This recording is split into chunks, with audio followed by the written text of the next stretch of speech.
मिट्टी से बना मनुष्य का ये शरीर एक दिन मिट्टी में ही मिल जाना है। नश्वर है, क्षणभंगुर है। कैसे? जैसे उसकी गिरी बूंदें किसी पत्ते पर हौले से फिसल जाती हैं, ऐसे ही मनुष्य का ये तन फिर भी। कुछ पंक्तियाँ आपके समक्ष प्रस्तुत कर रही हूँ।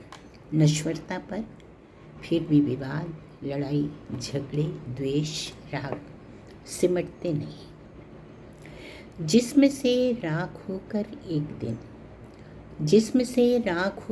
एक दिन सिमट तो जाऊंगा। हवा के साथ जर्रे जर्रे पर बिखर जाऊंगा। हवा के साथ जर्रे जर्रे पर बिखर जाऊंगा। पत्ते पर ओस बनकर फूल में खुशबू बनकर। पत्ते पर ओस बनकर फूल में खुशबू बनकर, सबके दिलों में याद बनकर एक दिन लौट आऊँगा। नश्वर तो हूँ पर आत्मा हूँ ना, मैं अमर हूँ। शरीर नश्वर है पर मैं अमर हूँ। सबके दिलों में याद बनकर एक ना एक दिन लौट आऊँगा। कभी तेरा मौन बनकर, कभी अधरों की मुस्कान बनकर। कभी तेरा मौन बनकर, कभी अधरों की मुस्कान बनकर। कभी ख्वाब बनकर, कभी अधरों की मुस्कान बनकर। कभी यूं तो मैं कहीं गया नहीं। हर पल तेरी सांसों में हूँ।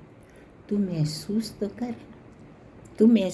कर, मैं तेरी आत्मा का ही तो अंश हूँ।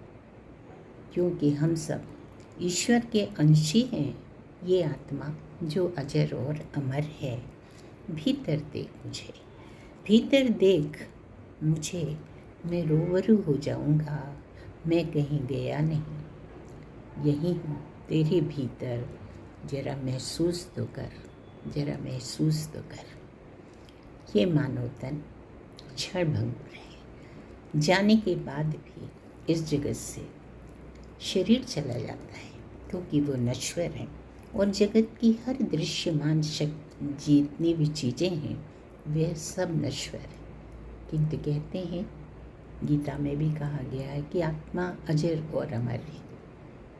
तो वो किसी न किसी रूप में अपने स्नेही जनों के पास, अपने हितैषियों के पास कभी ख्वाब बनकर, कभी खुशबू बनकर आती जरूर है।